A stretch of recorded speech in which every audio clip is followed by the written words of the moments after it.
His brother is smart, but he's the dumb twin. And I said, I am, sir. And he came from behind his desk and he pointed at me. He said, don't you ever say that again. Someone's opinion of you does not have to become your reality.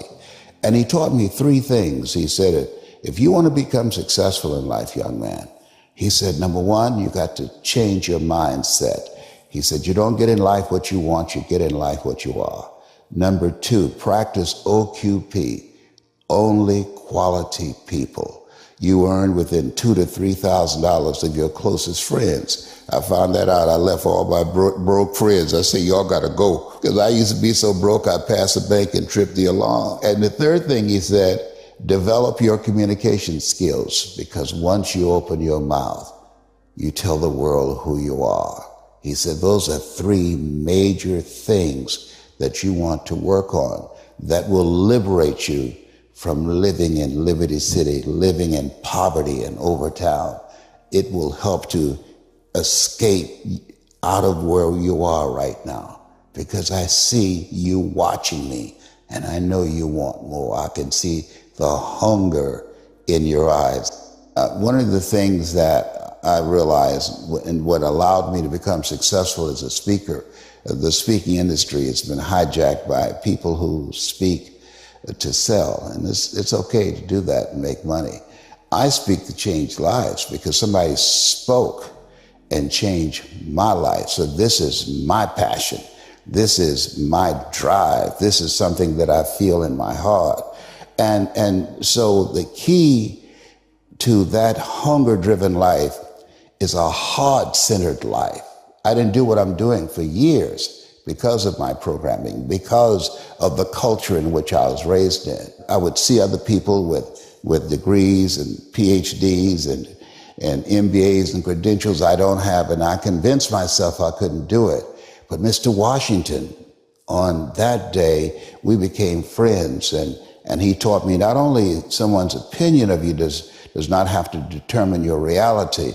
He said that you have to work on yourself and you have to have an unstoppable attitude, and no excuse is acceptable, and you got to make it a priority, a non-negotiable in your life, and hold a constant vision of what it is you want to achieve, see it accomplished, and go all out. Find a way to win in spite of the setbacks, in spite of the disappointments, in spite of your failures. I tell people when I'm giving presentations, you will fail your way to success. I have a saying, is life knocks you down, try and land on your back, because if you can look up, you can get up. Those experiences of going after goals that's beyond your comfort zone, and having relationships that will challenge you, and surrounding yourself with coaches and mentors who can take you to a place within yourself that you can't go by yourself, because you can't read the label when you're locked in the box.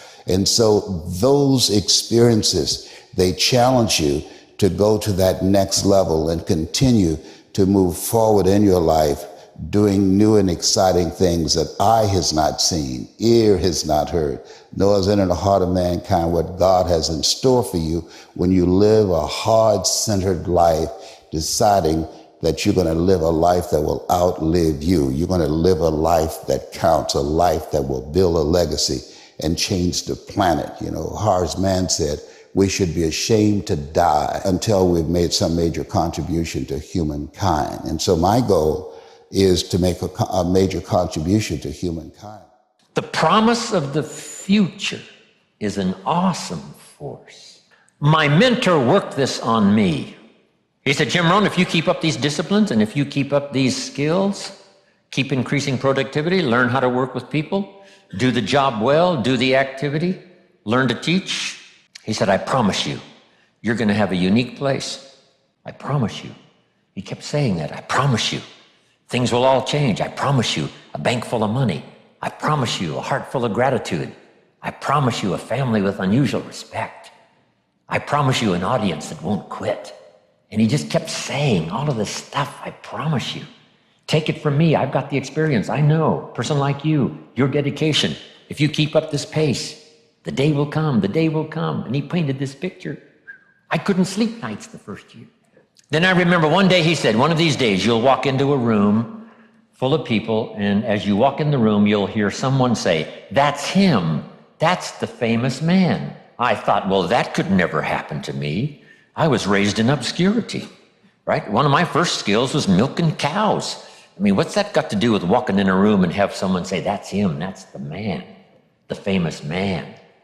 But sure enough, year by year, audience by audience, and book by book, as I traveled this journey, wow, that promise from this man started coming true. I just wish my mentor, Mr. Schoaf, was here to see this. Here's what he would say: "I told you." I said, "Listen to what they're saying." "I told you, I told you." "Yeah, that's right, it's happening." Wow. I wonder how much further. I wonder how much more. That's a gift. Language that transports people into the future. So I'm asking you to do the same thing with your company, with your people that work for you, and especially your family, so that you can give them the promise of the future. They'll do extraordinary things if they can see. If they can't see, they'll take little steps. If they can see, they'll take giant steps. Help them to see themselves better than they are. Sometimes we have to help people see themselves as they are. If your child is messed up, you got to say, "Hey, John, you have messed up. But here's the next clue, parents. Don't leave them in the mess." So they've messed up. How quickly could they turn it around? Almost overnight. What could be the promise of the future if they started walking a new road? Absolutely colossal and unbelievable. So we quickly go from saying, "Yes, you've messed up, no doubt about that, but here's how quickly you can recover. Here's how quickly you can multiply the future in a positive way versus the negative way that brought you to this poor place." See, the gift of language can do the most incredible things with a human being. Rescue them from oblivion, send them into the future with a picture of the promise, the possibilities. Don't be lazy in exercising these gifts. Someone say, "Well, how good do we need to be at it?" As good as you possibly can. Someone says, "Well, this is only a child." What a better place to start. Correcting a few errors and building the promise of the future. We can't say it's only a child. This could be the next superstar. This could be the next person of high productivity that starts enterprises that employs millions. This child, properly corrected, properly inspired. You know, one of the things that you pull out of the clinical literature, imagine you have children who have a certain low-level amount of neurological trouble when they're infants. So something's gone wrong, maybe a little oxygen deprivation at birth, something like that. Something's gone a little bit wrong with their neurological development. Assuming that the damage isn't too severe, those children will stabilize and normalize if they have at least one well put together role model in their life. And so one of the things that you do if you want to inspire others is get your act together, because you inspire most through example. It's much more powerful than words. Words are very powerful if they're also accompanied by example. But the best thing you can do is start putting things together around you. There's plenty of things to put together. It's a good meditative exercise, you know, and I think this is the proper form of prayer, let's say, assuming that there is such a thing. A proper form of prayer would be, if you're not happy with your life, if you're miserable, you sit on the edge of your bed and you think, is there anything I can change in what I'm doing that is going to make this less awful than it has to be, less awful than it might be? You have to ask that, you know, with intent. And generally speaking, you'll get an answer almost immediately. There's something that you could put right that day that would make things slightly better than they are, and that's rule 4, which is compare yourself to who you were yesterday and not to who someone else is today. I don't believe that there's a person who exists who wouldn't receive an answer to that question if they genuinely asked it. And it's no different really than thinking. Like if you think you have a problem, you think, you get an answer. Might not be the right answer, but obviously you get an answer. And you might think, well, I thought up that answer. It's like, well, that's really not much of an explanation because you don't know how you think. It's like I'm sitting there and thoughts appear in my head and that's how I think. It's like, that's a pretty shallow explanation. It's not much different than revelation. It's like you ask yourself the proper questions, you'll get the proper answers. If you ask the right question and you want the answers, right? And those are not easy preconditions to set up, because who knows, if you're sitting on the edge of your bed thinking, okay, what am I doing wrong?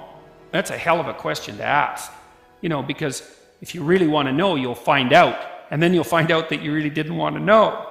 Because generally speaking, finding out what you're doing wrong is not a pleasant experience, and it means that you have to sacrifice part of yourself. Usually a burned out, stupid, bitter, corrupt, arrogant, nasty, vengeful part of yourself, but nonetheless part that you like. And so you can, I think that room for those incremental improvements exists within everyone's grasp. And I think that it's a humble thing to do, to ask how you could improve incrementally without interfering with anyone else, like it's your problem, not theirs. But I think that the consequences of maintained incremental improvement are anything but incremental. You get compound interest on incremental improvement. There's another rule in the New Testament called the Matthew principle. Economists use it, and the rule is, to those who have everything, more will be given, and from those who have nothing, everything will be taken. It's actually a description of the way the world works, interestingly enough. You know that if you've ever played Monopoly, because that's what happens if you play Monopoly. And there's a reason for that, that's a deep reason.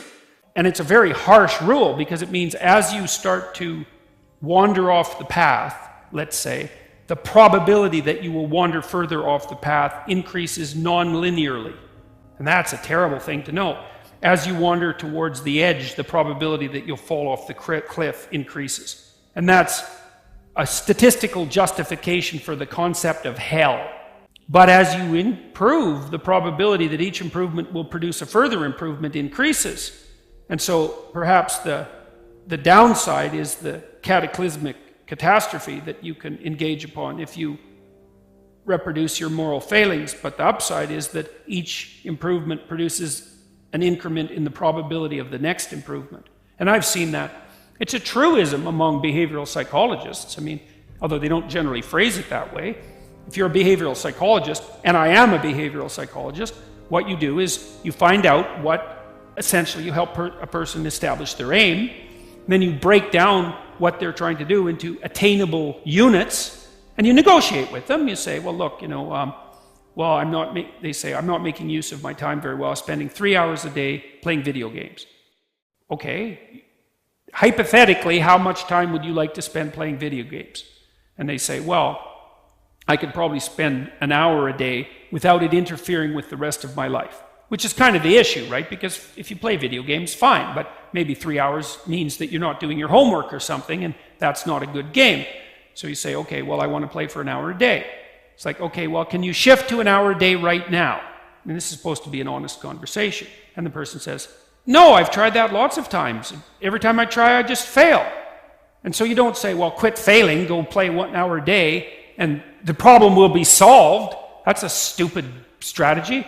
You say, okay, well, look, you think about this, and don't agree to do this unless you think you will do it, because otherwise it's just a waste of both of our times. It's like, do you think that you could track how much time you spend playing video games for 1 week? Don't change anything.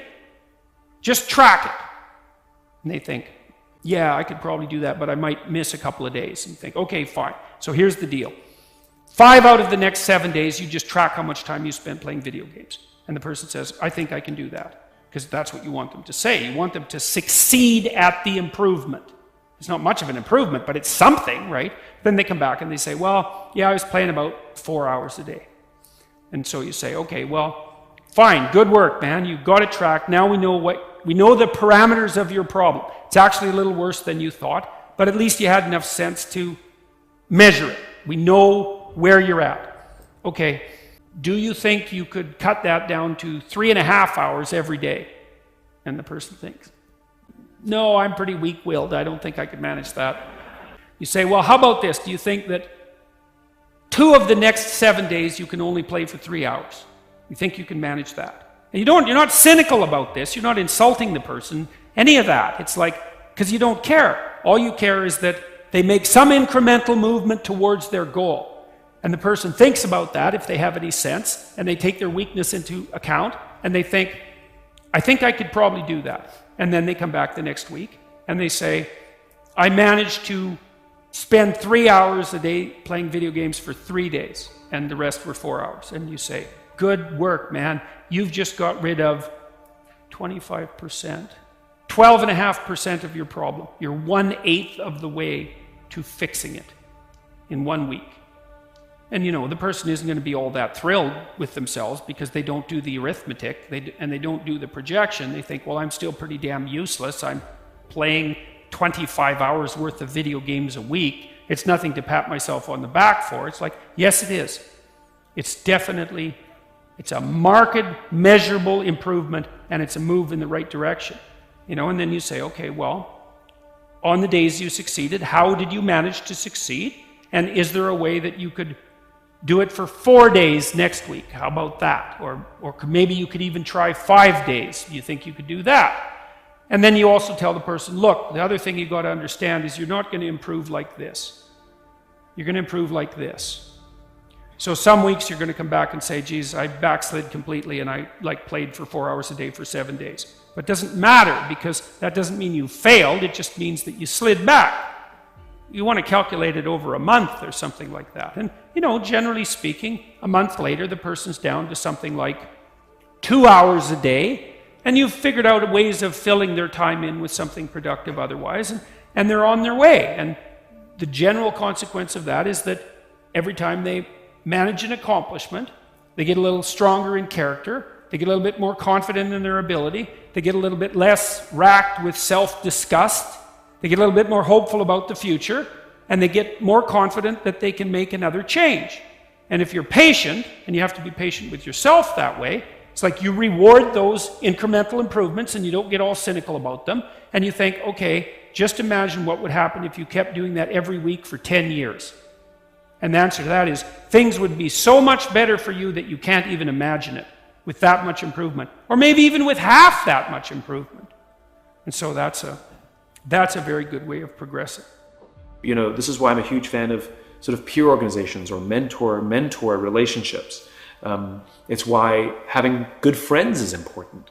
The friends who tell us we're crazy, you'll never be able to do it, you're nuts, why don't you go back and get a job? We start doubting ourselves. But the friends who say, you inspire me. I don't have the courage that you have to cut the cord like that and go do it. That's amazing. You got to stick with it. You got to stick with it, right? It's those friends. It's those relationships. Any successful CEO, any successful leader will talk about their mothers, their fathers, their friends, their wives, their husbands that stuck with them, believed in them. Those relationships are absolutely essential. You can have a limited success if you go it alone, and I think it's an unhealthy success. There are leaders who do it, but they take a huge number of pills in the morning, and depression is a large part of their being. It doesn't have to be that way.